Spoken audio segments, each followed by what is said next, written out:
just a couple of guys passing through, heading down to Florida for a little R&R, all right? We stopped for gas, and these mutants attacked us. We were just defending ourselves. Defending yourselves? You blew up an entire city, burnt down a prestiged university, and killed a group of 30 civilians last night. I shook my head.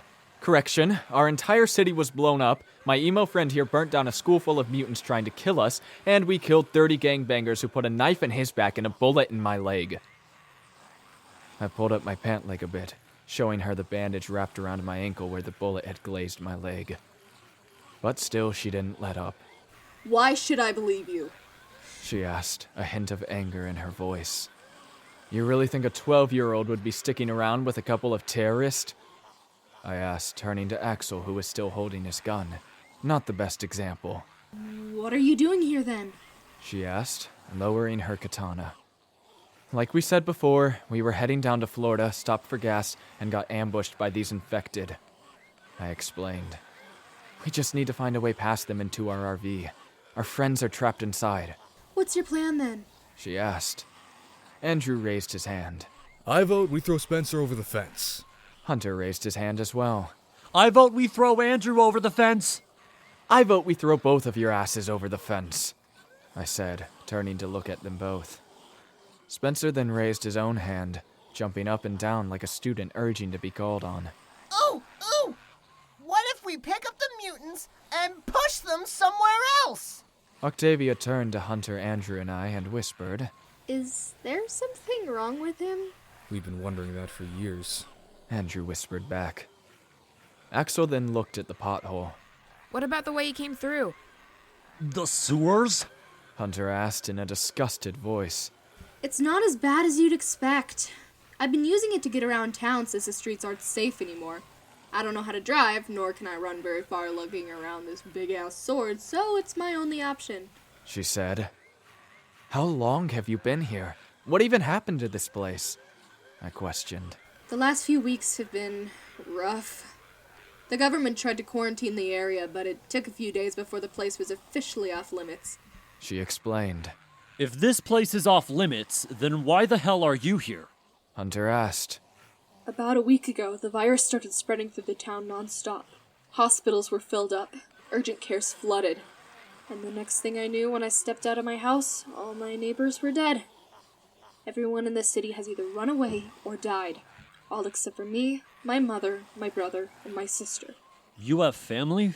Where are they? Hunter asked. Somewhere safe. She said, glaring at him. I could tell she was still suspicious of us. Me and my friend have been holding down my neighborhood, barricading the streets with whatever we can find. She's there with him right now. Octavia reached into her hoodie, pulling out a cheap-looking Hello Kitty walkie-talkie. She clicked the button and spoke. Swanson, how's it looking? The gunshots woke up the lurkers.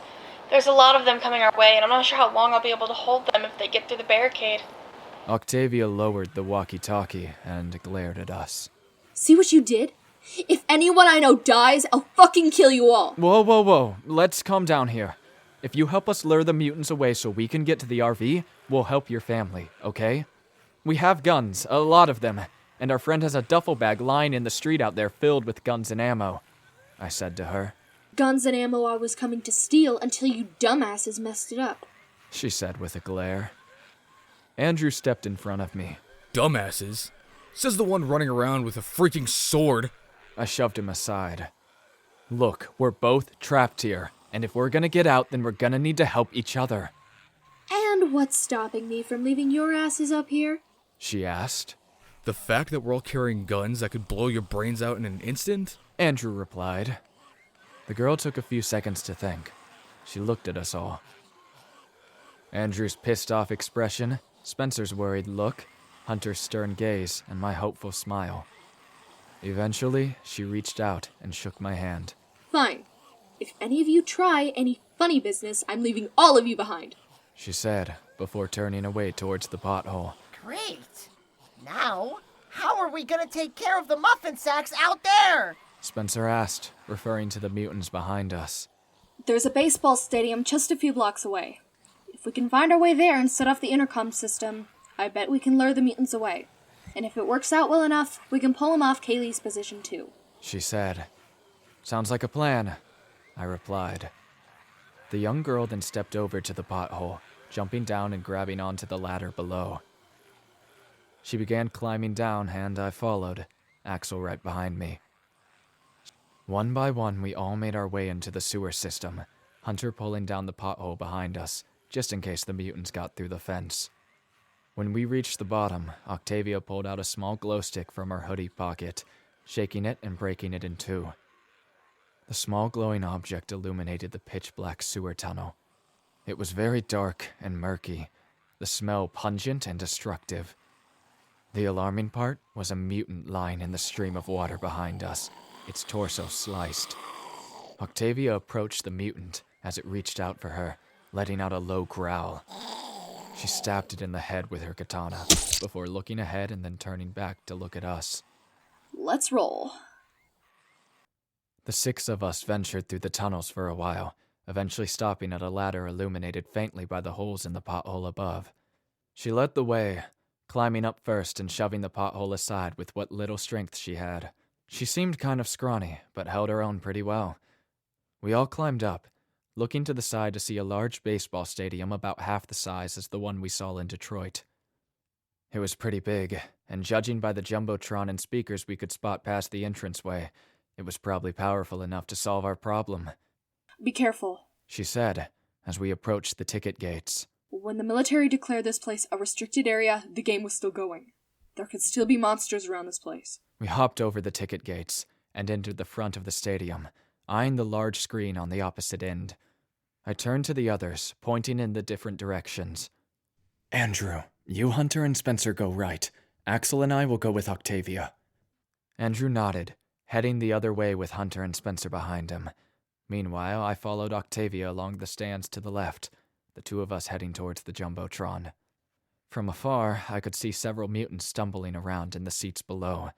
However, they hadn't spotted us.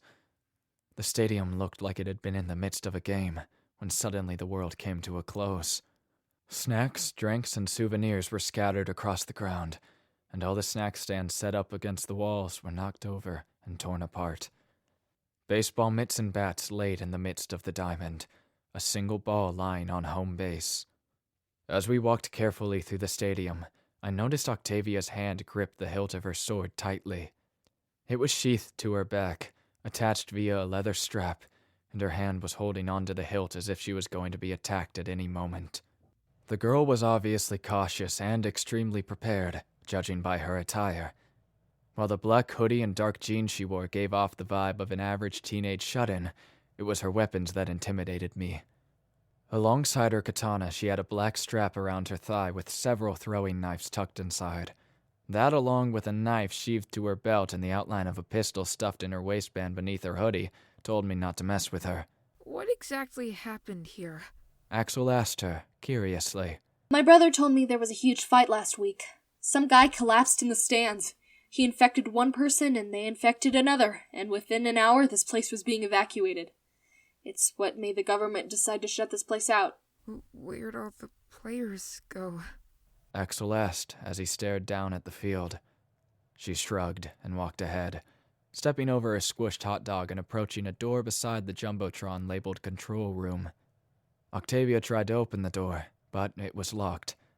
She then stepped towards the door beside it, trying to yank it open. Stupid door, it's stuck! Octavia muttered as she struggled to open it. I quickly took into consideration my surroundings, examining each and everything closely. I eyed the two doors, each of them built into the wall beside each other to connect the two rooms. One was the control room for the jumbotron, while the other was labeled the box, most likely referring to the luxury box high above the stadium. I stepped back a few feet, glancing past the roof above us and to the luxury box above. I could spot the luxury box high above, the glass broken, and a mutant hanging out the window.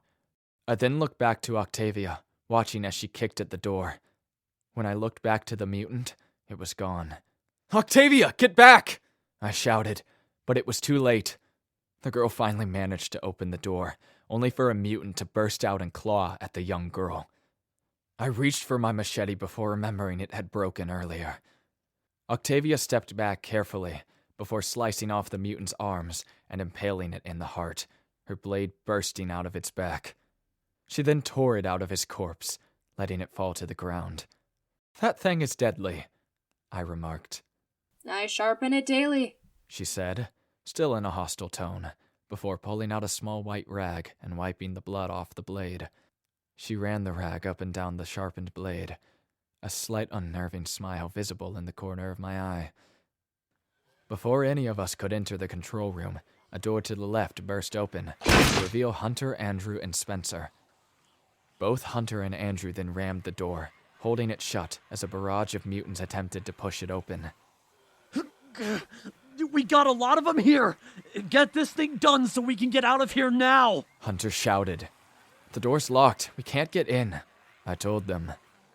Hunter broke away from Andrew, letting him hold the door back alone. He stepped towards the door and knelt down, pulling out his lock-picking tools from inside his vest. With ease, he was able to pick the lock and pulled open the door. All right, I think I can take control. Spencer said, stepping through the door inside the control room. He then froze at the sight of the former control manager, whose corpse was lying on the controls. Can someone... Hunter grabbed the corpse, pushing it aside so Spencer could get through, before returning to Andrew. He powered on the computer, shouting at the top of his lungs when snow flashed across the screen instead of a control menu. God damn it! What's wrong? Octavia asked. I can't access the menu! I'm gonna have to hook up my phone manually and play something through there! Spencer shouted. As Spencer began attempting to activate the machine, Octavia and I turned back to look at the door. Hunter and Andrew were barely able to hold it shut, and eventually they'd all break through. "Guys," I said, an idea coming to mind. "Open the door, release a few, and close it again. If we let them out in small bursts, Octavia and I can take them out." That's actually not that dumb. Octavia said, her irritated look fading slightly. Andrew and Hunter nodded to me before opening up the door just a crack, letting 3 out. The 3 mutants stumbled in, and I raised my revolver, only for Octavia to rush past me with her sword. I refrained from firing in case I hit her, but it didn't matter anyways. With one swing, Octavia sliced through the torso of the first mutant, blood pooling up beneath the body immediately after.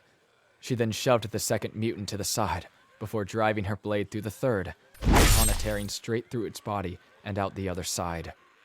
The second mutant moved back in to attack, but Octavia pulled a knife from the wrap on her thigh and flicked it towards the creature, the blade stabbing into its eye. As the body hit the ground, Octavia flicked some of the excess blood off her katana and retrieved her throwing knife. Spencer took a second to turn around, having witnessed her attack, and was now staring at her backside. Dude, she's like a sword-wielding Lara Croft! Spencer whispered to me. Stop staring at my ass and get that thing working! Octavia shouted, her cheeks turning red, but her annoyed look returning.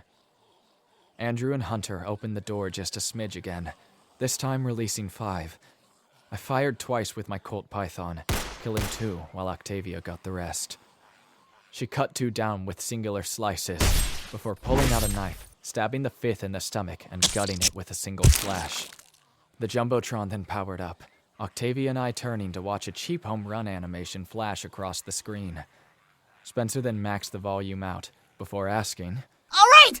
What should I play? Anything! The 2 of us replied. Spencer then clicked on a song with his phone, and we were all immediately greeted with the greatest meme of all time, the familiar tune of a troll blaring across the speakers. It was louder than a jet engine, more annoying than an orange on social media. It was a Rickroll.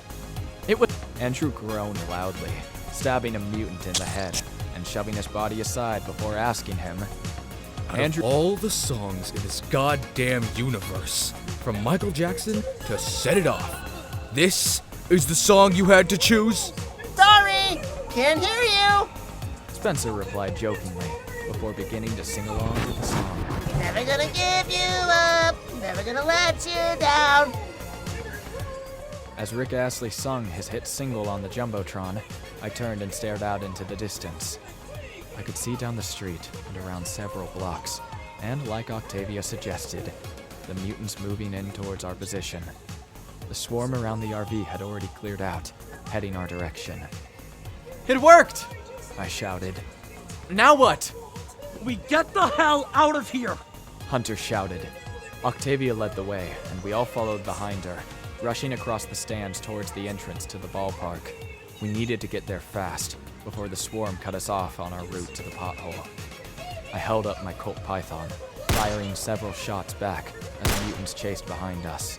Hunter did the same, taking down 2 while I only hit 1. Shit! Octavia cursed loudly as we turned towards the ticket gates. A semi-large group had already amassed outside and were slowly making their way into the ballpark. "Back up!" I shouted. "Head into the diamond!" The 6 of us rushed towards the edge of the stands, running down the steps as the mutants chased after us. We reached the bottom and prepared to climb down one by one, until a mutant tackled Spencer from behind and knocked them both to the bottom. Andrew was the first to react, hopping down and pulling the mutant off Spencer before stabbing it in the eye with a knife. Octavia, Hunter, and I followed, the 3 of us rushing into the center of the field to get away. There was an open gate on the other end of the field where we could get out, and that was our target. We all stopped in the center of the diamond, Hunter, Spencer, and I firing back at the mutants chasing us, while Spencer's rickroll continued to blare around the stadium. That was when we saw 3 tunnels leading into the pits, blocked off by gates. One by one, they burst open, mutated baseball players bursting out from inside. We're surrounded. "Not yet!" I shouted. "Keep going! Get to the gates now!" We continued to run and run, our bodies slowly breaking down as we sprinted across the baseball field, a small armada of mutant creatures chasing us like a bulldog to a stake. I grabbed Hunter's pistol from his hand and raised the gun, firing a total of 9 times into the air.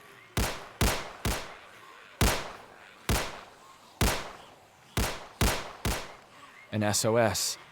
Hopefully one of the others would be able to recognize it. We stopped at the gate, watching as the mutants began to surround us. I reloaded my Colt Python and continued firing, Hunter taking his gun back and doing the same, while Axel followed suit. Spencer clumsily gunned down mutants with his black revolver, while Andrew and Octavia rushed forward, taking the melee route to our situation. But still, it would not last. I'm out! Shouted Hunter, as his pistol clicked. My Colt sure enough clicked after a reload, and when I reached into my pockets, I found no extra bullets on me. I looked down, spotting a metal baseball bat lying in the dirt. I picked it up and whacked one in the head, knocking it aside. Slowly, we all began to back up, circling up together as the mutants began to pin us against the locked fence gate. I felt the metal fence pressing up against my neck as my body pressed against it, sending a spine-tingling feeling of coldness through my body. I swung my bat, bashing a mutant in the head and watching its body fall to the ground.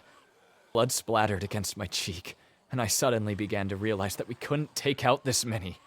We were overwhelmed, and I knew it. The screams of the swarm overpowered our shouts as we fought to our last will, and in the corner of my eye, I could see the RV pulling up outside the gate. The door swung open, and Madeline rushed out immediately, her gun surprisingly drawn. There's too many! Spencer shouted. I heard a familiar scream and darted around, turning to watch as one of the mutants stumbled towards Axel, who backed up, tripping and falling to the ground. I turned to reach out as the mutant prepared to land its killing blow on the boy's frail body. But to my surprise, a pair of hands reached out and shoved the mutant away, before slashing its neck open with a machete. Hunter charged forward, shoving several mutants back before cutting them down with his machete as fast as he could move. Hunter, get back! It's too risky! Andrew shouted at him as he attempted to break the lock on the gate. He didn't listen. Hunter let out a scream, shoving 2 to the ground before slashing one open with his machete, tossing the body back against the crowd.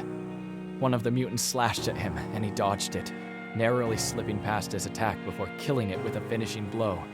Get out of here! He screamed at us. Lock the gate behind me! Hunter! Madeline screamed, banging against the gate. He charged forward, using his strength to push them back and narrowly avoiding their sharpened claws. He took no precaution, slashing at them with his machete. Suddenly, the blade snapped off the handle, the rusty metal blade dropping into the dirt and leaving him without a weapon. He let out a scream, punching his fist directly into the face of one of the mutants before throwing himself at them, knocking several to the ground and sending him down with them. I watched as one by one they began to submerge on him, and he knocked them away one by one. The lock to the gate snapped, and immediately Octavia and Spencer darted out of the stadium. I followed, grabbing Axel's hand and fleeing the scene before turning back to see Andrew standing there, watching as one of the hundreds of mutants inside the stadium approached Hunter from behind. Andrew opened his mouth to warn him, but the words never came.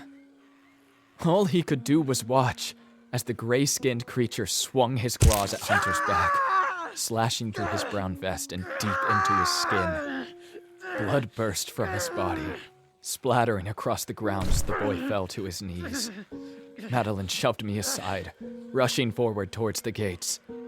I immediately rushed to her, grabbing her hand and pulling her back with all my might, Andrew grabbing her from the front after slamming the gate closed. No! No, open the gate, Andrew, you fucking asshole! Open the fucking gate!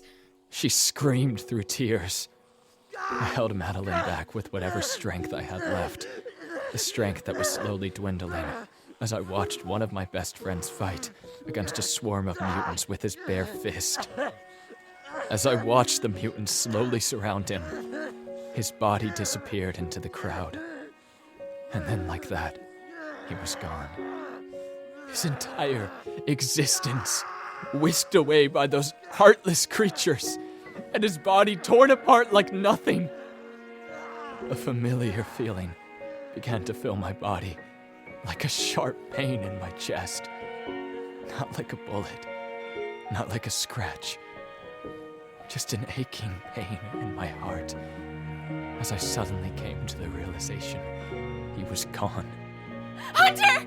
Madeline cried out his name, falling to her knees as Andrew tried to hold her back from running forward. She screamed and screamed, hopelessly fighting against his grasp, as Andrew held her there, pushing his head down against her shoulder to try and hide the visible tears covering his face. We need to go, Shouted a voice from the RV I recognized as Quinn's. That music is luring them all here. I wanted to move, but I couldn't. I was frozen in place, still trying to process what was happening. I stared through the fence gate, watching as the mutants pushed up against the metal barrier, biting and clawing against it. Through them, I could make out a small group of them on the ground, tearing through a body I could not and did not wish to see. Andrew forced Maddie to her feet and dragged her into the RV, and I slowly found myself turning around to follow. But every step I took away from that stadium, I felt pain. I felt loss. I felt grief. It was all so sudden. Just like Louise. I never thought this would happen. And out of all people, it was him. The strongest of us all. The noblest. I stumbled into the RV, disoriented and shaken. I managed to find my way to the nearby booth, sitting down in the seat and letting out a sigh as the RV roared to life, driving down the street, away from the stadium. As the sound of Rick Astley's voice slowly began to fade away. But through his blaring words, all I could hear was a voice repeat in my head. The man known as Hunter Jackson was gone.